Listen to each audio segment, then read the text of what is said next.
உறவுகள் அனைவருக்கும் அன்பான வணக்கங்கள். சேரன் வந்து கிச்சனில் அவசர அவசரமாக சமையல் பண்ணிகிட்ருக்காரு. அந்த டைம் பார்த்து அனிஷ் கால் பண்ணும்போது சேரன் ஃபோனை அட்டன் பண்ணுறாரு. அனிஷ் அப்படிங்கும்போது பயா நான் சைட்டுக்கு வந்துட்டேன் அப்படிங்கிறாங்க. ஏதோ ஒரு 10 நிமிஷம் அனிஷ், நான் அந்த கிளம்பி வந்துடுறேன், நீ பார்த்துட்டுரு அப்படிங்கிறாங்க. சரி பயா அப்படின்னு சொல்லிட்டு அவரும் ஃபோனை கட் பண்ணிடுறாரு. இப்போ நிலா அந்த டைம் உள்ளே வரும்போது என்னென்ன இன்னும் 10 நிமிஷத்தில் வரேன்னு சொல்லிட்டு இன்னும் இங்கே நீங்கள் சமையல் பண்ணிட்டுருக்கீங்க, நான் பார்த்துக்கிறேண்ணே அப்படிங்கிறாங்க. இல்லைப்பா பரவாயில்ல, நான் ஏதோ செஞ்சு வச்சுட்டு போயிடுறேன் அப்படிங்கிறாங்க. ஆனால் இந்த காய்கறியெல்லாம் நறுக்கிறதுக்கே 10 நிமிஷம் ஆகிடும். நீங்கள் அதுக்குள்ளே எப்போ குளிச்சு எப்போ ரெடியாகி போவீங்க, நீங்கள் போங்க அதை போய் பாருங்கள், நான் இதை பார்த்துக்கிறேன் அப்படிங்கிறாங்க. அப்படி சொல்கிறியாப்பா, சரிப்பா தேங்க்ஸ்ப்பா அப்படிங்கிறாங்க. நான் பார்த்துக்கிறேண்ணே அப்படின்னு சொல்லும்போது சரின்னு சொல்லிட்டு இப்போ சேரன் போயிடுறாரு. இப்போது நிலா வந்து காய்கறிலாம் கட் பண்ண ஆரம்பிக்கும் போது பார்த்தா அந்த சைடு இருந்துட்டு சோழன் சும்மா உட்காந்துட்டு மொபைலை பார்த்து அவர் பாட்டுக்கு பயங்கரமாக சிரிச்சிட்டு இருக்காரு. இதை நிலாவும் கேட்டுட்டு சும்மா தானே உட்காந்துட்டு இருக்காரு அப்படின்னு சொல்லிட்டு போயிட்டு அவங்க அப்படியே பார்க்குறாங்க. அப்போவுமே சோழன் வந்து உட்காந்துட்டு சிரிச்சிட்டு இருக்கும்போது சோழன் அப்படின்னு கூப்பிடுறாங்க. அவர் அதை கவனிக்காமல் மொபைல்லே கான்சென்ட்ரேட் பண்ணிட்டு இருக்காரு. திரும்பவும் சோழன் அப்படின்னு கத்துனோடனே திரும்பி பார்த்துட்டு சொல்லுங்க அப்படிங்கிறாங்க. கிச்சனில் கொஞ்சம் வேலை இருக்கு வாங்க அப்படின்னு சொல்லி கூப்பிடுறாங்க. ஏங்க கிச்சனில் நான் வந்து என்னங்க பண்ண போகிறேன், நீங்கள் பாருங்க அப்படின்னு சொல்லிட்டு திரும்பிக்கிறாரு. அப்போவுமே டக்குன்னு திரும்பி பார்க்கும்போது நிலா நின்று முறைச்சிட்டே இருக்கும்போது முறைக்கிறாளே இவ்வளவு என்னதான் பண்ணுறதோ, முறைச்சே வேறு காரியத்தை சாதிக்கிறா அப்படிங்கிற மாதிரி இவர் எழுந்து நேராக அங்கே உள்ளே போகிறாரு. உள்ளே போனால் சொல்லுங்கள் என்ன பண்ணணும் அப்படிங்கிறாங்க. இந்த காய்கறியெல்லாம் கட் பண்ணுங்க அப்படிங்கிறாங்க. சரின்னு சொல்லிட்டு அவர் கடன்னு கட் பண்ணுறாரு. அப்போது நிலா அதை பார்த்துட்டு அந்த கட் பண்ண காய்கறியெல்லாம் அப்படின்னு சொல்லிட்டு நிலா வந்துட்டு அங்கே அரிசி களைஞ்சிட்டு இருக்காங்க சாப்பாடில் போடுறதுக்கு. அப்போ பார்த்தா இவர் டக்குன்னு எடுத்து அந்த தண்ணியில் கொட்டிடுறாரு. அப்போவே வந்துட்டு நிலா வந்து டக்குன்னு மண்டையிலே அடிச்சிடுறாங்க சோழனை. என்னங்க அடிக்கிறீங்க அப்படிங்கிறாங்க. அப்புறம் இப்போது கட் பண்ண காயெல்லாம் நான் அந்த தண்ணியில் போட சொன்னேன் உங்களை அப்படிங்கிறாங்க. ஏங்க நீங்கள் தானேங்க கட் பண்ண சொன்னீங்க, ஏதோ சொல்ல வந்தீங்க, சரி இதில் தான் போட சொல்ல போகிறீங்கன்னு நினச்சி நான் போட்டுட்டேன் அப்படிங்கிறாங்க. கொதிக்கிற தண்ணியில் இப்படி வெங்காயம் தக்காளி காய் எல்லாத்தையும் போட்டால் அப்படியே வேக வச்சு எடுத்து தரேன், மார்னிங் டிஃபனுக்கு நீங்கள் சாப்பிட்டுக்கிறீங்களா அப்படின்னு சொல்லி கேட்குறாங்க. அப்படியே சோழன் பார்க்கும்போது எடுங்க அப்படிங்கிறாங்க. சரின்னு சொல்லிட்டு இருங்க எடுக்கிறேன், திரும்ப அடிக்காதீங்க அப்படின்னு சொல்லிட்டு இன்னொரு தட்டை எடுத்துகிட்டு வந்து அப்படியே எடுத்துகிட்டு இருக்காரு. அந்த டைம் பார்த்து கரெக்டாக திவ்யா வீட்டுக்கு வராங்க. ஸோ வெளியில் நின்றுட்டு நிலா அப்படின்னு சொல்லி அவங்க கூப்பிடுறாங்க.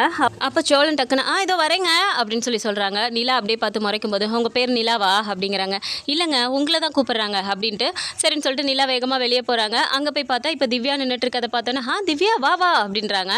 வா உள்ளே வா அப்படின்னோடனே சரின்னு செப்பலை கழட்டிட்டு உள்ளே வராங்க. இப்போ சோழனும் வந்து பார்த்துட்டு வாங்க அப்படிங்கிறாங்க. நல்லா இருக்கீங்களா அப்படிங்கும்போது நல்லா இருக்கேன், நீங்கள் நல்லா இருக்கீங்களா அப்படிங்கிறாங்க. சரி நான் அப்படியே உட்காந்துட்டு இருக்கும்போது கரெக்டாக சேரன் குளிச்சுட்டு அப்படியே போகிறாரு. அப்போ நிலா டக்குன்னு என் ஃப்ரெண்டுண்ணே இவங்க தான் வந்துட்டு திவ்யா எனக்கு பிஸ்னஸ்க்கு கூப்பிட்ருக்காங்களே இவங்க தான் அது அப்படிங்கிறாங்க. தெரியும்ப்பா நான் தான் பார்த்துருக்கேன் அன்னைக்கு அப்படிங்கிறாங்க. சரி நான் அப்படியே பார்த்துட்டே இருக்கும்போது இப்போ வந்து சோழன் சொல்கிறாரு எப்படியாவது ரெடி பண்ணிடுறோங்க அப்படிங்கிறாங்க. எங்கே சோழன், அதுதான் நேற்றே நிலா ஃபோன் பண்ணிவிட்டு நான் இதெல்லாம் வரல எனக்கு செட் ஆகாதுன்னு சொல்லிட்டாலே அப்படிங்கிறாங்க. அப்படி எல்லாருக்குமே ஷாக் ஆகுது. சோழன் அப்படியே பார்த்துட்டு ஏங்க எதுக்குங்க அப்படி சொன்னீங்க அப்படிங்கிறாங்க. நானும் இதே தான் சோழன் கேட்டால் என்னால் அவ்வளோலாம் ரெடி பண்ண முடியாது இப்போதைக்கு, அதனால நான் வரல அப்படின்னே சொல்லிட்டு இருக்கா அப்படிங்கிறாங்க. உடனே சேரன் இருந்துட்டு ஏன் பண்ணில அப்படி சொன்னேன், ஏதாவது பண்ணி ரெடி பண்ணிக்கலாம்ப்பா அப்படிங்கிறாங்க. இல்லைண்ணே பரவாயில்ல இருக்கட்டும்ண்ணே, எதுக்கு இவ்வளோ ரிஸ்க் எடுத்துக்கிட்டு அப்படிங்கிறாங்க நிலா. உடனே வந்து திவ்யா சொல்கிறாங்க இங்கே பாரு நிலா, உன்னை நான் வந்து பார்க்க வந்திருக்கேன்னா ஒரு முக்கியமான விஷயமா பேச தான் வந்தேன் அப்படிங்கிறாங்க. உடனே சோழன் என்னங்க முக்கியமான விஷயம் அப்படிங்கிறாரு. அது ஒன்றும் இல்லை, நானும் சோபனாவுமே வந்துட்டு டிஸ்கஸ் பண்ணிட்டு தான் இப்போ நாங்கள் வந்திருக்கோம். நிலா வந்துட்டு நிலாவால் எப்போ கொடுக்க முடியுமோ அப்போ கொடுக்கட்டும், பட் இப்போ எங்கள் கூட ஜாயின் பண்ணிக்கிட்டோம். நிலா மாதிரி ஒரு டேலண்டான பர்சனை வந்துட்டு நாங்கள் விடுறதுக்கு எங்களுக்கு மனசு இல்லை, அதனால் நிலா எங்கள் கூட இருக்கணும்னு நாங்கள் 2 பேருமே ஆசைப்படுறோம். நாங்கள் இன்வெஸ்ட் பண்ணிக்கிறோம், இப்போதைக்கு எங்ககிட்ட இருக்கிறத வச்சு பார்த்துக்கலாம், அப்புறம் நிலா கிட்ட எப்போ இருக்கோ அப்போ கொடுக்கட்டும், அது வரைக்கும் ஆனால் நிலா எங்கள் கூடயே இருக்கட்டும், நாங்கள் எங்கள் 3 பேரோட பேரில் தான் வந்துட்டு இந்த கம்பெனியை ரெஜிஸ்டர் பண்ணலான்னு இருக்கோம் அப்படின்னு சொல்லி சொல்கிறாங்க. நிலா அப்படியே யோசிச்சுட்டே இருக்கும்போது சோழன் ஏங்க நல்ல ஐடியாவே இருக்குங்க, நீங்கள் ஏங்க அப்படி யோசிச்சுட்டு இருக்கீங்க அப்படிங்கிறாங்க. இல்லை சோழன் அது எப்படி பைசாவே கொடுக்காம போயிருக்க முடியும் அப்படின்றாங்க. உடனே சேரணும் இல்லை அதுக்கு என்னப்பா நம்ம ஒன்றும் கொடுக்க மாட்டோம்னு சொல்லலைல்ல, எப்படியாவது ரெடி பண்ணி கொடுத்துடலாம்ப்பா, நீ வேணான்லாம் சொல்லாதப்பா அப்படின்னு சேரனும் சொல்லிடுறாரு. சரின்னு சொல்லிட்டு இப்போ திவ்யா அப்படியே பார்த்துட்டு சரி நீ அமைதியாக இருக்கிறத பார்த்தா நான் ஓகேன்னு நினச்சிக்கிறேன், ஆமாம் ஆனால் நீ வந்து தான் ஆகணும் அப்படின்றாங்க. அப்படி என்ன திவ்யா அப்படின்றாங்க. அதெல்லாம் முடியாது நிலா, நம்ம 3 பேரும் சேர்ந்து தான் பண்ணுறோம் அப்படிங்கிறாங்க. சோபனா அப்படிங்கிறாங்க. இதை முடிவை எடுத்ததே சோபனா தான், நாங்கள் 2 பேரும் பேசிட்டு தான் இப்போ போய் உங்ககிட்ட பேச சொல்லி அனுப்பி வச்சாங்க அப்படிங்கிறாங்க. அப்படியே நிலா சரி ஓகே அப்படிங்கிறாங்க. சரி ஓகே நீ ஓகேன்னு சொல்லிட்டேன்னா நான் போய் சோபனா கிட்ட சொல்லிடுறேன் அப்படின்னு சொல்லி கிளம்ப போகிறாங்க. அப்போ சேரன் இருந்துட்டு என்னப்பா வந்துட்டு அப்படியே கிளம்புறீங்களே, டீயாவது சாப்பிட்டு போங்கப்பா அப்படிங்கிறாங்க. இல்லை பரவாயில்லண்ணே நான் வரும்போதே குடிச்சிட்டு தான் வந்தேன் இருக்கட்டும் அப்படின்னு சொல்லிட்டு இப்போ திவ்யாவும் கிளம்பி போயிடுறாங்க. இப்போ வீட்டில் வந்து பார்த்தா சோழன் வந்து சொல்கிறாரு ஏங்க எப்படியோ இந்த வாய்ப்பு உங்களுக்கு விடமா உங்களை துரத்திட்டே இருக்குல்ல, இது ஏங்க வேணான்னு சொல்லிட்டு இருக்கீங்க, நல்ல சான்ஸுங்க விட்டுறாதீங்க, நாங்கள் எப்படியாவது ரெடி பண்ணி உங்களுக்கு கொடுக்குறோம் அப்படிங்கிறாங்க. எதுக்கு சோழன் எனக்காக எல்லாரும் இப்படி கஷ்டப்பட்டு சந்தேகப்படுறீங்க அப்படிங்கிறாங்க. ஏங்க எங்களுக்கு ஒன்றுனா நீங்கள் ஒன்று பண்ணீங்கல்ல, நீங்கள் இல்லைனா இந்த வீடே எங்களுக்கு கிடச்சிருக்காது. இந்த வீட்டு பத்திரத்தை வச்சு பண்ணலான்னு பார்த்தோம். ஆனால் அவன் என்னடானா ரிஜிஸ்டர் பண்ணால் தான் பண்ண முடியுங்கிறான். ஏதாவது பண்ணிக்கலாங்க, நீங்கள் ஏங்க அதுக்குள்ளே அவசரப்பட்டு நேற்று ஃபோன் பண்ணி வேணான்னு வேறு சொல்லியிருக்கீங்க அப்படிங்கிறாங்க. நீலா அப்படியே பார்த்துட்டே நிற்கிறாங்க. சரி விடுங்க பார்த்துக்கலாம், நாங்கள் ஏதாவது பண்ணுறோம் அப்படின்னு சொல்லிட்டு இப்போ சோழனும் வெளியே கிளம்பி போயிடுறாரு. ஸோ மறுநாள் வந்து திவ்யா கால் பண்ணி, நிலா கொஞ்சம் வர முடியுமா, அந்த கொஞ்சம் ரெஜிஸ்ட்ரேஷன் ஒர்க்குக்காக கொஞ்சம் நம்ம போக வேண்டியிருக்கு, நீயும் வரணும் சைன் பண்ணுறதுக்கு, கொஞ்சம் வாயேன் அப்படிங்கிறாங்க. சரி திவ்யா நான் கிளம்பி வரேன் அப்படின்னு சொல்லிட்டு இப்போ கிளம்புறாங்க. சோழன் பார்த்துட்டு எங்க நான் வந்து ட்ராப் பண்ணவா அப்படிங்கிறாங்க. இல்லை பரவாயில்ல சோழன், திவ்யா அதோ அங்கே தான் நிற்கிறாளாம், நான் அங்கே பஸ் ஸ்டாப் வரைக்கும் போயிட்டு அங்கேருந்து நாங்கள் ஜாயின் பண்ணிக்கிறோம் அப்படிங்கிறாங்க. சரி ஓகேங்க பார்த்து பத்திரமா போயிட்டு வாங்க அப்படின்றாங்க. இப்போது நிலாவும் கிளம்பி போனோடனே அங்கே திவ்யா கூட மீட் பண்ணிவிட்டு இப்போ 2 பேருமே போயிட்டுருக்காங்க. ஸோ போயிட்டு அந்த ஒர்க்லாம் முடிச்சுட்டு ரிட்டன் வரும்போது திவ்யா கேட்குறாங்க, நிலா நம்ம வெளியே எங்கேயும் சாப்பிட்டு போகலாமா அப்படிங்கிறாங்க.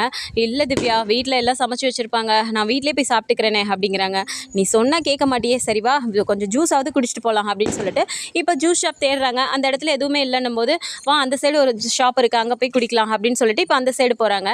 அப்படி போகும்போது பார்த்தா நிலாவுக்கு வந்துட்டு இந்த சைடு தானே காயத்ரியோட வீடு இருக்குது அப்படிங்கிற மாதிரி யோசிச்சுக்கிட்டே போயிட்டே இருக்காங்க. நம்ம இந்த வழியாக தானே அன்றைக்கி வந்தோம், இதில் எங்கே இருக்குது அந்த வீடு, பாவம் காயத்ரி என்ன ஆனாலும் தெரியலையே, அவங்க அப்பா அம்மா வந்து ரொம்ப எதுவும் திட்டிருப்பாங்களோ அப்படிங்கிற மாதிரி யோசிச்சுக்கிட்டே வராங்க. அப்போ திவ்யா பார்த்துட்டு கேட்குறாங்க, என்ன நிலா ஏதோ யோசிச்சுட்டே வர அப்படிங்கிறாங்க. அதெல்லாம் ஒன்றும் இல்லை, இந்த சைடு எனக்கு தெரிஞ்ச பொண்ணோட வீடு இருக்குது, அது எங்கன்னு தான் பார்த்துட்ருக்கேன் அப்படிங்கிறாங்க. ஓ அப்படியா, சரி வா அப்படின்னு சொல்லிட்டு போயிட்டு இப்போ ஜூஸ் குடிச்சிட்டு திரும்ப போகலாம் அப்படின்னு சொல்லி கிளம்புறாங்க. அப்போ அங்கேருந்து கிளம்பும்போது பார்த்தா அப்படி நடந்து வந்துட்டே இருக்காங்க. அப்போ பார்த்தா ஒரு கார் நிற்குது. அந்த காருக்கு முன்னாடி இருக்க வீட்டை பார்த்தோன்னே ஞாபகம் வந்துடுது, இதானே காயத்ரியோட வீடு அப்படின்னு சொல்லிட்டு யோசிக்கிறாங்க. டக்குன்னு வந்துட்டு ஏன் திவ்யா இதோ அந்த வீடு தான், அங்கே போய் அந்த பொண்ணை மட்டும் பார்த்துட்டு போயிடலாமா அப்படிங்கிறாங்க. ஓகே ஃப்ரீ தான் வா போகலாம் அப்படிங்கிறாங்க. சரி ஓகே அப்படின்னு சொல்லிட்டு இப்போ நேராக போகும்போது பார்த்தா இப்போ அந்த கார்லேருந்து இறங்குறது மனோகர் இறங்குறாரு. அதை பார்த்த உடனே அப்படி நிலாவுக்கு ஷாக் ஆகுது. என்ன அப்படின்ட்டு யோசிச்சுட்டு நிற்கும்போது, என்ன நிலா அந்த வீட்டுக்கு போகலான்னு சொல்லிட்டு இங்கேயே நின்றுட்ட, என்னாச்சு அப்படிங்கிறாங்க. ஒன்றும் இல்லை அது வந்து அப்படிங்கிறாங்க. என்னாச்சு நிலா அப்படிங்கிறாங்க. அங்கே நிற்கிறது என்னோட அப்பா அப்படிங்கிறாங்க. அப்பாவா, சரி போய் பேசு அப்படிங்கிறாங்க. ஆமாம் அவர்கிட்ட போய் என்னத்தை பேசுறது, எது பேசினாலும் திட்ட தான் போகிறாரு அப்படிங்கிறாங்க. நீ ஏன் இல்லை அப்படி நினைக்கிற, இவ்வளோ நாள் கழிச்சு மீட் பண்ணுற, அதெல்லாம் ஒன்றும் சொல்ல மாட்டார், நீ வா அப்படின்னு சொல்லிட்டு வேகமாக கையை பிடிச்சி கூப்பிட்டு போகிறாங்க. திவ்யா வேணா சொன்ன கேளு அப்படிங்கிறாங்க. நீ வா நிலா அப்பான்னு சொல்கிற, அப்புறம் பார்த்துட்டு இப்படி நின்றுட்டு இருந்தா எப்படி, அதுவும் திருவண்ணாமலையிலேருந்து இங்கே வந்திருக்காருன்னா ஒருவேளை உன்னை பார்க்க கூட வந்திருக்கலாம்ல அப்படிங்கிறாங்க. என்ன பார்க்க வரணும்னா எதுக்கு இவர் இங்கே நிற்கணும் அப்படிங்கிறாங்க. ஏதாவது ஒரு வேலையாக கூட நின்றுருக்கலாம், நீ வா ஏன் அப்படின்னு சொல்லிட்டு நேராக இப்போ திவ்யா கூட்டிகிட்டு போகிறாங்க. அங்கே போனோடனே மனோகர் இப்படி இறங்கிட்டு திரும்பி பார்த்தோன்னே நிலா வரதை பார்த்தோன்னே அப்படியே ஒரு மாதிரி ஷாக் ஆகுது. போயிட்டு ஹாய் அங்கிள் அப்படின்னு சொல்லிட்டு திவ்யா தான் போய் பேசுகிறாங்க. அப்படியே மனோகர் பார்த்து முழிக்கிறாரு. நான் நிலாவோட ஃப்ரெண்டு திவ்யா அப்படிங்கிறாங்க. ஓ சரிம்மா அப்படிங்கிறாரு. என்ன நிலா பேசு அப்படிங்கிறாங்க. அப்படியே அவங்க ஒரு மாதிரி நின்றுட்டு இருக்கும்போது அவரும் அப்படியே பார்த்துட்டு முறைக்கிறாரு. என்ன 2 பேரும் இப்படி முறைச்சிட்டே இருக்கீங்க, பேசுங்க அப்படிங்கிறாங்க. அப்போ நிலாவே எப்படி இருக்கீங்கப்பா அப்படிங்கிறாங்க. நல்லா இருக்கேன் அப்படின்னு சொன்னாலும் அவருக்கு வந்துட்டு ஒரு மாதிரி எங்கள் காயத்ரி வெளியே வந்துடுவாளோ அப்படிங்கிற மாதிரி அவர் பார்த்துட்டே நிற்கிறாரு. அப்போது திவ்யாவே சொல்கிறாங்க, அங்கிள் உங்களை பற்றி நிலா அப்பப்போ என்கிட்ட பேசியிருக்காங்க, நான் நேரில் பார்த்தது இல்லையா, இப்போ தான் உங்களை பார்த்தேன், சரி அப்பான்னு சொல்லவும் தான் நான் நேராக கூட்டிகிட்டு வந்தேன், என்ன கோவமாக இருந்தாலும் அப்பா பொண்ணுக்குள்ளே இருக்க கோவம்லாம் எத்தனை நாளைக்கு அங்கிள் அப்படிங்கிறாங்க. அப்போ அப்படியே ஒரு மாதிரி ஃபார்மாலிட்டிக்காக மனோகர் வந்து சிரிக்கிறாரு. சரிம்மா நீ உன் ஃப்ரெண்டும் இங்கே என்ன பண்ணிகிட்ருக்கீங்க அப்படின்னு சொல்லி திவ்யா கிட்டே கேட்குறாங்க.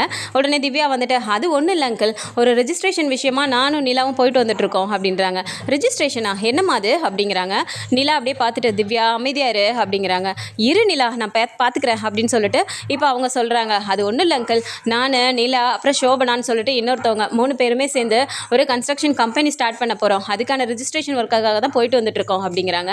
அப்படியே ஒரு மாதிரி கொஞ்சம் பெருமையாக இருந்தாலும் அப்படியே ஒரு மாதிரி பார்க்குறாரு. பார்த்துட்டு அப்படியா சூப்பர்மா, அப்போது நீங்கள் வந்து 2 பேருமே சேர்ந்து இன்னொரு பொண்ணு கூட சேர்ந்து நீங்கள் வந்து கன்ஸ்ட்ரக்ஷன் கம்பெனி ஸ்டார்ட் பண்ண போகிறீங்க இல்லையா அப்படிங்கிறாங்க. ஆமாம் அங்கிள், எங்கே நிலா தான் முடியவே முடியாதுன்ட்டா, வலுக்கட்டாயமாக இப்போ நாங்கள் சேர்த்துருக்கோம் அப்படின்னு சொல்லிட்டு. ஆமாம் அங்கிள், நிலாவுக்கு நீங்கள் ஒரு 5 lakhs கூட கொடுக்க மாட்டிங்களா அப்படிங்கிறாங்க.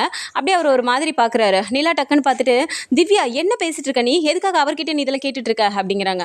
ஆமாம் நிலா, உன் அப்பாவை பார்த்தா நல்ல வெல் செட்டில்டு மாதிரி தான் இருக்காரு, ஏன் உனக்காக ஒரு 5 lakhs கூட கொடுக்க மாட்டாரா அப்படிங்கிறாங்க. திவ்யா வேணா நீ லிமிட் மீறி பேசிகிட்டு இருக்க, எதுக்காக நீ அவர்கிட்ட கேட்குற, நானே கேட்கல நீ எதுக்கு கேட்குற அப்படிங்கிறாங்க. அவர் அப்படியே பார்த்துட்டு 5 lakhs எதுக்குமா அப்படிங்கிறாங்க. அது ஒன்றும் இல்லை அங்கிள், இன்வெஸ்ட்மெண்ட்காக நாங்கள் கேட்டிருந்தோம், ஆனால் நிலாவால் ரெடி பண்ண முடியலன்னு சொல்லிட்டு அவள் வரவே முடியாதுன்ட்டா, ஆனால் அவளை மாதிரி டேலண்டான பொண்ணு இருக்கும்போது நாங்கள் அவளை மிஸ் பண்ண விரும்பலை, அதனால நாங்கள் சேர்த்துக்கிட்டோம். ஆனால் இப்போதைக்கு அவள் மணி வந்துட்டு ரெடி பண்ணுறதுக்கு கொஞ்சம் ட்ரபுளாக இருக்கா.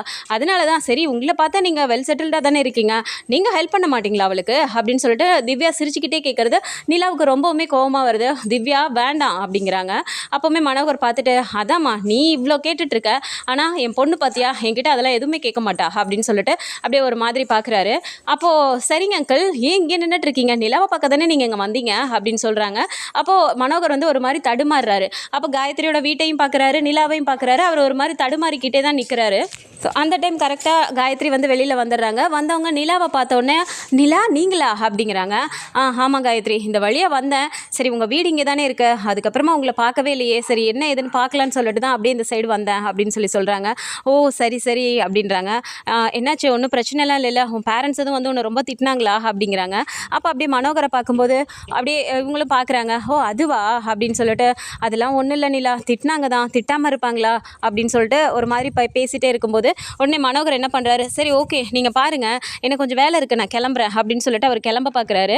காயத்ரிக்கு ஒன்றுமே புரியல, என்ன நம்மளை பார்க்க வந்தார் இப்போ திடீர்னு கிளம்புறாரு அப்படின்ட்டு. அப்பா எங்கே போகிறீங்க அப்படின்னு சொல்லி டக்குன்னு கேட்டுடுறாங்க. நிலாவுக்கு வந்து ஒன்றுமே புரியல, என்ன காயத்ரி அப்பான்னு கூப்பிடுறாளே அப்படின்னு சொல்லிட்டு முழிக்கும் போது மனோகருக்கு ஐயோ போச்சு மாட்டிக்கிட்டோமே, எப்படியாவது போயிட்டு நிலா போனதுக்கப்புறம் வந்து பார்க்கலான்னு பார்த்தா இப்போ நிலா முன்னாடியே அப்பான்னு கூப்பிட்டுட்டாளே அப்படிங்கிற மாதிரி அவர் அப்படியே ஒரு மாதிரி முழிக்கிறாரு. அப்போது நிலா கேட்குறாங்க, என்ன காயத்ரி இவர் தான் உங்கள் அப்பாவா அப்படிங்கிறாங்க. ஆமாம் நிலா, என்னோட அப்பா தான், அன்றைக்கி எங்கள் அம்மா தான் வந்தாங்க, இப்போ தான் அப்பா வந்திருக்காரு, அப்பாவுக்கு கொஞ்சம் வேலையாக இருந்துதான், அதனால் இப்போ தான் அப்பா என்னை பார்க்க வரதா சொல்லி ஃபோன் பண்ணியிருந்தாரு, அதை ரொம்ப நேரம் ஆயிடுச்சே காணோமேன்னு நான் வெளியில் வந்தேன், பார்த்தா நீங்கள் நின்றுட்டுருக்கீங்க அப்படிங்கிறாங்க. ஓ அப்படியா, சரி சரி, இவர் உங்கள் அப்பாவா அப்படிங்கிறாங்க. ஆமாம் நிலா, திருவண்ணாமலையில் எங்கள் அப்பா பெரிய பிஸ்னஸ் மேனு அப்படின்னு சொல்கிறாங்க. அப்போ அப்படியே நிலா ஒரு மாதிரி பார்த்து முறைச்சிட்டு ஓ அப்படியா சரி ஓகே, சரி அதான் உன்னை பார்த்துட்டு போகலான்னு தான் இந்த பக்கமாக வந்தோம், ஒரு வேலையாக வந்தோம், நாங்கள் கிளம்புறோம் அப்படிங்கிறாங்க. சரிங்க நிலா அப்படின்னு சொல்லிட்டு அப்பா வாங்க உள்ள அப்படின்னு சொல்லி கூப்பிட்றாங்க. மனோகருக்கு ஒன்றுமே பண்ண முடியல, அப்படியே ஒரு மாதிரி பார்த்துட்டே இருக்காரு. நிலா பார்த்து முறைச்சிட்டு வேக வேகமாக கிளம்புறாங்க. திவ்யா பின்னாடியே வந்துட்டு நிலா என்ன இந்த பொண்ணு நீ தெரிஞ்ச பொண்ணுன்னு சொன்ன, ஆனால் அந்த பொண்ணு உங்கள் அப்பாவா அவங்களோட அப்பான்னு சொல்லிட்டு இருக்கா, என்ன சொல்லிட்டு இருக்காவ அப்படிங்கிறாங்க. ஐயோ திவ்யா, இதுக்காக தான் சொன்னேன் நம்ம போய் பேச வேணான்னு சொல்லிட்டு, நீ தானே என்னை கூப்பிட்டு போன, அது இல்லாமல் மணி விஷயத்தெல்லாம் எதுக்காக நீ அவர்கிட்ட சொன்ன அப்படிங்கிறாங்க. ஐயோ நிலா இதெல்லாம் எனக்கு தெரியாதுல்ல, ஆமாம் அந்த பொண்ணு ஏன் உங்கள் அப்பாவை வந்து அப்பான்னு கூப்பிட்றா அப்படிங்கிறாங்க. திவ்யா எனக்கே இந்த விஷயம் பெரிய ஷாக்கிங்காக தான் இருக்குது, எனக்கு அதை பற்றி எதுவுமே தெரியாது, ஆனால் அவர்கிட்ட நான் எதுவுமே அவர் கையிலேருந்து ₹1 கூட வாங்கக்கூடாதுன்னு சொல்லிட்டு இத்தனை நாளாக நான் வைராக்கியத்தோடு இருந்துகிட்ருக்கேன், நீ போயும் அவர்கிட்டயே போய் கேட்குற அப்படிங்கிறாங்க. ஐயோ சாரி நிலா, சத்தியமாக எனக்கு இந்த பிரச்சனை எல்லாம் தெரியாதுல்ல, சரி அப்பா பொண்ணுக்குள்ளார என்ன கோவம் இருந்துற போகுது அப்படின்னு சொல்லிட்டு தான் நான் பேசினேன், சாரி நிலா அப்படிங்கிறாங்க. சரி விடு நீ என்ன பண்ணுவ அப்படின்னு சொல்லிட்டு இப்போ நேராக நிலா வந்து டென்ஷனோடே நான் கிளம்புறேன் அப்படிங்கிறாங்க. சரி நிலா நீ கிளம்பு, நாளைக்கு நம்ம பார்க்கலாம் அப்படின்னு சொல்லிட்டு இப்போ வீட்டுக்கு போயிடுறாங்க. வீட்டுக்கு போயிட்டு அப்படியே ஒரு மாதிரி டென்ஷன்லேயே உட்காந்துட்டு இருக்காங்க. சோழன் அங்கே வந்து நேராக வந்தவர் எங்க அப்படின்னு சொல்லிட்டு வராரு. அப்போ நிலா உட்காந்துட்டு இருக்கும்போது என்னங்க போன வேலையெல்லாம் நல்லபடியாக முடிஞ்சுதா அப்படிங்கிறாங்க. முடிஞ்சு சோழன் அப்படிங்கிறாங்க. சரிங்க சரிங்க அப்படின்ட்டு ஆமாங்க இந்த ரெஜிஸ்ட்ரேஷன்லலாம் கையெழுத்தெல்லாம் போட்டிருப்பீங்களே அதில் எப்படிங்க நிலா சோழன்னு என் பேர் தானே போட்டிங்க அப்படிங்கிறாங்க. அப்படியே நிலா பார்த்து முறைக்கிறாங்க. ஏங்க அதுக்கு இல்லைங்க, ஆதார் கார்டெலாம் கொடுத்துருப்பீங்க, அதில் சோழன்னு என் பேர் தானே போட்டிருக்கோம், அதனால் கையெழுத்து அப்படி போட்டிங்களோன்னு கேட்டேன், வேறு ஒன்றும் இல்லைங்க அப்படிங்கிறாங்க. ஐயோ சோழன் நான் இருக்கிற கோவம் தெரியாமல் நீங்கள் வேறு என்னை கடுப்பேற்றிட்டு இருக்காதீங்க, பேசாமல் போயிடுங்க அப்படிங்கிறாங்க. அப்போ அவருக்கு அப்படியே ஒரு மாதிரி ஆகுது. நடேசனுமே பார்க்குறாரு. ஏமா நிலா ஒரு நல்ல விஷயத்துக்காக போயிட்டு வந்திருக்க, அந்த பையன் சொன்னதை பற்றி நீ கோவப்படுறியா, அவன் எப்பயுமே இப்படி தானே லொடன்னு ஏதாவது பேசிகிட்டு இருப்பான், நீ அதுக்காக இல்லாமல் கோவப்பட்டுட்டு இருப்ப அப்படிங்கிறாங்க. அங்கிள் அது இல்லை அங்கிள், இது எனக்கு வேறு டென்ஷன் அப்படிங்கிறாங்க. அப்படியே சோழன் பார்த்துட்டு ஆமாங்க என்ன டென்ஷன், எதுக்காக இப்படி கோவப்படுறீங்க, நான் எப்பவும் போல் உங்ககிட்ட ஜாலியாக தானே பேசினேன் அப்படிங்கிறாங்க. சோழன் நான் உங்கள் மேலே கோவப்படலை, ப்ளீஸ் கொஞ்சம் அமைதியாக இருங்களேன் அப்படிங்கிறாங்க.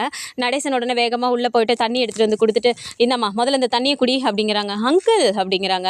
நீ முதல்ல தண்ணி குடிமா அப்படின்னோடனே சரின்னு கொஞ்சமாக குடிச்சிட்டு வைக்கிறாங்க. இப்போ தண்ணி குடிச்சிட்டியா, கொஞ்சம் ஒரு மாதிரி இருக்கா உனக்கு அப்படிங்கிறாங்க. அங்கிள் அப்படிங்கிறாங்க. இல்லைம்மா அதெல்லாம் ஒன்றும் இல்லை, நீ இப்போ தண்ணி குடிச்சிட்டில, இப்போ என்ன நடந்துச்சு, எதுக்காக டென்ஷனாக இருக்க சொல்லு, ஏன் அங்கே போன இடத்துல அந்த சோபனான்னு இன்னொரு பொண்ணு ஏதோ சொன்னியே அது ஏதாவது பேசிருச்சா, காசு கொடுக்கலன்னு அதை பற்றி ஏதாவது சொன்னாங்களா அப்படிங்கிறாங்க. அங்கிள் அங்கெல்லாம் எதுவுமே நடக்கல அங்கிள் அப்படிங்கிறாங்க.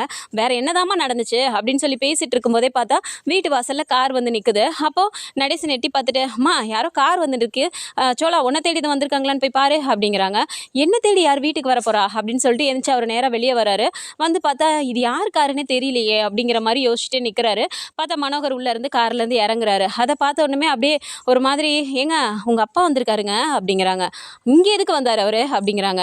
அப்படியே டென்ஷனில் எந்திரிச்சு நின்று கத்துறாங்க. ஏங்க என்னங்க உங்கள் அப்பா வந்திருக்காருன்னு சொல்கிறேன், இங்கே எதுக்கு வந்தாருன்னு கேட்குறீங்க? உங்களை பார்க்க தாங்க வந்திருப்பாரு அப்படிங்கிறாங்க. என்ன பார்க்க வரதுக்கு என்ன அவசியம் இருக்குது அப்படிங்கிறாங்க. ஏங்க ஏங்க ஏதோ ஒரு டென்ஷனை நீங்கள் என்கிட்ட காட்டிகிட்டு இருக்கீங்கங்க, அவர் வந்து வெளியில் நிற்கிறாரு, போங்க போய் உள்ளே கூப்பிடுங்க அப்படிங்கிறாங்க. நிலா அப்படியே நின்றுட்டே இருக்கும்போது நீங்கள் வரமாட்டீங்க போல இருக்கு அப்படின்ட்டு, யோ போயா நீ அது கூப்பிடியா அப்படிங்கிறாங்க. ஏண்டா நீங்களே போக மாட்டேங்கிறீங்க, என்ன வேணே போக சொல்லிட்டு இருக்கீங்க அப்படின்னு சொல்லிட்டு இப்போ நடேசனே வெளியில் வராரு. வெளியில் வந்து அப்படியே நின்று பார்க்குறாரு. அதுக்குள்ளே சோழனுமே வெளியே வந்துட்டு வாங்க உள்ள அப்படின்றாங்க. அப்போ அப்படியே எட்டி எட்டி நிலாவை பார்க்குறாரு. நிலா உள்ளே தான் இருக்காங்க, என்னன்னு தெரில, ஏதோ ஒரு கோவமாக உட்காந்துட்டு இருக்காங்க, நீங்கள் வாங்கலேன் அப்படிங்கிறாங்க. சரின்னு சொல்லிட்டு அவரும் அப்படியே தயங்கி தயங்கி உள்ளே வராரு. வந்துட்டு நிலா அப்படியே கோவத்தில் நின்றுட்டு இருக்கும்போது அப்படியே பார்க்குறாரு. பார்த்துட்டு ஏங்க என்னங்க உங்கள் அப்பா வீட்டுக்குள்ளே வந்து நின்றுட்டு இருக்காரு, நீங்கள் எதுவுமே பேச மாட்டேங்கிறீங்க. ஓ அன்னைக்கு என்கிட்ட அந்த மாதிரிலாம் பிரச்சனை பண்ணாருன்னு சொல்லிட்டு நீங்கள் கோவத்தில் இருக்கீங்களா? அதை பரவாயில்லைங்க, நானே மறந்துட்டேன், நீங்கள் ஏங்க இன்னும் அதை பற்றி இது பண்ணிட்டு இருக்கீங்க, பரவாயில்ல விடுங்க அப்படின்ட்டு, நீங்கள் வாங்க அங்கிள் உட்காருங்க அப்படிங்கிறாங்க. சரின்னு சொல்லிட்டு மனோகரம் அப்படியே உட்காரும்போது நிலா கோவத்தில் நின்றுட்டு இருக்காங்க. ஏங்க போங்கங்க போய் தண்ணி ஏதாவது எடுத்துகிட்டு வந்து கொடுங்க அப்படிங்கிறாங்க. சோழன் அமைதியாக இருக்க மாட்டிங்களா அப்படிங்கிறாங்க. உடனே மனோகர் இருந்துட்டு சரி பரவாயில்ல, நிலா என் மேலே கோவப்படுறதுக்கும் காரணம் இருக்குது, பரவாயில்ல அவள் கோவத்துலேயே நியாயம் இருக்குது, அதை நான் புரிஞ்சுக்கிறேன், ஆனால் இப்போ நான் வந்துட்டு ஒரு முக்கியமான விஷயமாக தான் வந்தேன் அப்படிங்கிறாங்க. உடனே நடேசன் பார்த்துட்டு என்ன முக்கியமான விஷயமா வந்தீங்க அப்படின்றாங்க. ஒன்றும் இல்லை, அவள் ஏதோ வேலைக்காக பிஸ்னஸ் பண்ணணுன்னு சொல்லிட்டு ஏதோ பண்ணிட்டு இருக்காளாமே, அதுக்கு ஒரு 5 லட்ச ரூபா பணம் தேவைப்படுதுன்னு சொல்லிட்டு அவளோட ஃப்ரெண்டு சொன்னா அப்படிங்கிறாங்க. ஃப்ரெண்டு சொன்னாங்களா? என்னங்க சொல்லிட்டு இருக்காரு அவர், நீங்கள் பண்ணிட்டு இருக்கிறதுல எப்படிங்க அவருக்கு தெரியும், எந்த ஃப்ரெண்டுங்க அவர் பார்த்தாரு அப்படிங்கிறாங்க. அது ஒன்றும் இல்லை சோழன், இப்போ நான் போயிருந்தேன்ல, அப்போது திவ்யாவையும் என்னையும் அவர் பார்த்தாரு, அப்போ திவ்யா தான் எல்லாத்தையும் சொல்லிட்டா அப்படிங்கிறாங்க. ஓ திவ்யா சொன்னாங்களா, சரி அதுக்கு நீங்கள் இப்போ என்ன பண்ண போகிறீங்க அப்படின்னு சொல்லிட்டு இப்போ சோழன் கேட்குறாரு. உடனே அதெல்லாம் ஒன்றும் இல்லை, என் பொண்ணுக்குன்னு இது வரைக்கும் நான் எதுவுமே செய்யலை, சரி அவள் பிஸ்னஸ்க்காவது இதையாவது கொடுக்கலாமேன்னு சொல்லிட்டு தான் செக் எடுத்துகிட்டு வந்திருக்கேன், அதை கொடுக்கலான்னு தான் வந்தேன் அப்படிங்கிறாங்க. அப்போ உடனே நடேசன் டக்குன்னு எந்திரிச்சு நின்றுக்கிறாரு. அதெல்லாம் ஒன்றும் நீங்கள் என் மருமகளுக்கு செய்ய வேணாம், எங்களுக்கு பார்த்துக்க தெரியும், நாங்கள் பார்த்துக்குறோம், நீங்கள் தயவு செஞ்சு உங்கள் செக்கை நீங்களே வச்சுக்கோங்க அப்படின்னு நடேசன் சொல்கிறாரு. அப்போது ஏன் இப்படி பேசுகிறீங்க, நான் என் பொண்ணுக்காக தானே கொடுக்க வந்தேன், என் பொண்ணுக்கு நான் இது கூட செய்யக்கூடாதா அப்படின்னு சொல்லும்போது நிலாவுக்கு கோவம் வந்துடுது. போதும் நிறுத்துங்க அப்படிங்கிறாங்க. அப்படியே மனோகரம் அப்படியே ஒரு மாதிரி பார்க்கும்போது என்ன நான் இப்போ பார்த்ததை வந்துட்டு நான் மறக்கணும், யார்கிட்டையும் சொல்லக்கூடாது அப்படிங்கிறதுக்காக இந்த 5 லட்ச ரூபா பணத்தை எனக்கு கொடுத்து சரி கட்ட பார்க்குறீங்களா அப்படிங்கிறாங்க. என்ன நிலா இப்படிலாம் பேசிகிட்டு இருக்க அப்படிங்கிறாங்க. பின்ன என்னோட சர்டிஃபிகேட்டை கேட்டு நான் வீட்டுக்கு வந்ததுக்கே மொத்த சர்டிஃபிகேட்டையும் போட்டு நீங்கள் எரிச்சு கொளுத்துனவர் தானே, ஒரு பொண்ணோட லைஃப் ஆச்சே, அதுவும் பெத்த பொண்ணு, அவளோட கெரியருக்காக அவள் எவ்வளோ ஒரு ஆசையோடு படித்தது, அதை போய் இப்படி கொளுத்துறோமே, அப்படின்னா அவள் என்ன வேணால் ஆகட்டும் அப்படிங்கிற மாதிரி உங்களோட திமிரில் தானே நீங்கள் அப்படி பண்ணீங்க, இப்போ என்ன திடீர்னு ஒரு அக்கறையில் 5 லட்ச ரூபாய் கொண்டு வந்து எனக்கு கொடுக்குறீங்க, நான் உங்ககிட்ட கேட்டேனா அப்படிங்கிறாங்க. நிலா நீ கோவப்படுறது வாஸ்தவம் தான், அதுக்காக நீ நினைக்கிற மாதிரிலாம் நான் நினைக்கல, இந்தா வச்சுக்கோ அப்படிங்கிறாங்க. இங்கே பாருங்கள், உங்ககிட்ட இருந்து 1 ரூபாவது வாங்கி அதுலேருந்து நான் முன்னேறணும்னு எனக்கு எந்த அவசியமுமே கிடையாது, என்னை பார்த்துக்கிறதுக்கு இதோ என் புருஷன் இருக்கார், என் மாமனார் இருக்கார், என் வீட்டில் இருக்க எல்லாருமே இருக்காங்க, அவங்க என்னை ராணி மாதிரி பார்த்துக்கிறாங்க, என்னை தாங்குன்னு தாங்குறாங்க, நீங்கள் கொடுக்குற காசை வச்சு தான் நான் அதை பண்ணணும்னு எனக்கு எந்த அவசியமும் கிடையாது, மரியாதையை எடுத்துகிட்டு கிளம்பிடுங்க அப்படின்னு சொல்லிடுறாங்க. மனோகருக்கு அப்படியே நிற்கவே முடியல, அப்படியே ஒரு மாதிரி பார்த்துட்டே இருக்கும்போது நடேசனுமே அதான் என் மருமக சொல்லிட்டால, அப்புறம் எதுக்கு இன்னும் நீட்டிகிட்டே இருக்கீங்க, உள்ள வைங்க அப்படின்னு சொல்லிடுறாரு. அப்படியே மனோகருக்கு ஒரு மாதிரி இருந்தாலும் அவர் பாட்டி கிளம்பி போயிடுறாரு. அப்போ அவர் கிளம்பி போனோடனே நடேசன் வந்து கேட்குறாரு, மடி என்னம்மா வீடு தேடி வந்தவரை இப்படியாம்மா நீ பேசுவ அப்படிங்கிறாங்க. அங்கிள் அவர் என்ன பண்ணியிருக்காருன்னு தெரிஞ்சா நீங்கள் வீட்டுக்குள்ளேயே விட்டுருக்க மாட்டீங்க அப்படிங்கிறாங்க. என்னம்மா இப்படியெல்லாம் பேசிகிட்டு இருக்க, அப்படி என்னம்மா பண்ணார் அவர் அப்படிங்கிறாங்க. அப்படி நடந்தது எல்லாத்தையும் சொல்லும்போது இப்போ அப்படியே எல்லாருக்குமே ஷாக் ஆகுது. என்னம்மா சொல்கிற, அவருக்கு இன்னொரு குடும்பம் இருந்து அந்த காயத்ரி பொண்ணு தான் வந்துட்டு உனக்கு தங்கச்சியாம்மா அப்படிங்கிறாங்க. அங்கிள் என்ன பேசிகிட்டு இருக்கீங்க, அவள் எனக்கு தங்கச்சியா அப்படிங்கிறாங்க. இல்லைங்க அது ஏதோ ஒரு ஃப்ளோவில் சொல்லிட்டாரு போல், பாவங்க அவரை எங்கே திட்டுறீங்க அப்படிங்கிறாங்க. இல்லை நான் திட்டலை, எனக்கு அந்த கோவத்தில் தான் நான் உட்காந்துட்டு இருந்தேன், சாரி உங்களை ஏதாவது தப்பாக பேசியிருந்தேனா அப்படிங்கிறாங்க. சரி பரவாயில்ல விடுங்க, ஆனாங்க சூப்பராக பேசுனீங்கங்க, அவர் 5 லட்சத்தை கொடுத்து உங்களுக்கு வந்து இது சரி பண்ண பார்த்தாலும் நீங்கள் அதெல்லாம் எனக்கு வேணாம், இந்த என் புருஷன் இருக்கார், என் மாமனார் இருக்கார், இன்னும் வீட்டில் இருக்க எல்லாரும் இருக்காங்கன்னு சொன்னீங்க பார்த்தீங்களா, அங்கே தாங்க நீங்கள் நிற்கிறீங்க, விடுங்க பார்த்துக்கலாம் அப்படின்னு சொல்லிட்டு இப்போ சோழனும் சொல்கிறாரு. ஸோ இந்த மாதிரியான கதைக்களம் வந்தால் நல்லா இருக்கும்னு நினச்சிங்கன்னா மறக்காமல் நம்மளோட சேனலை சப்ஸ்கிரைப் பண்ணிக்கோங்க. அண்ட் வீடியோ பிடிச்சிருக்கு அப்படின்னா சின்னதாக லைக்கை மட்டும் கொடுத்துருங்க. தேங்க்ஸ் ஃபார் வாட்சிங்.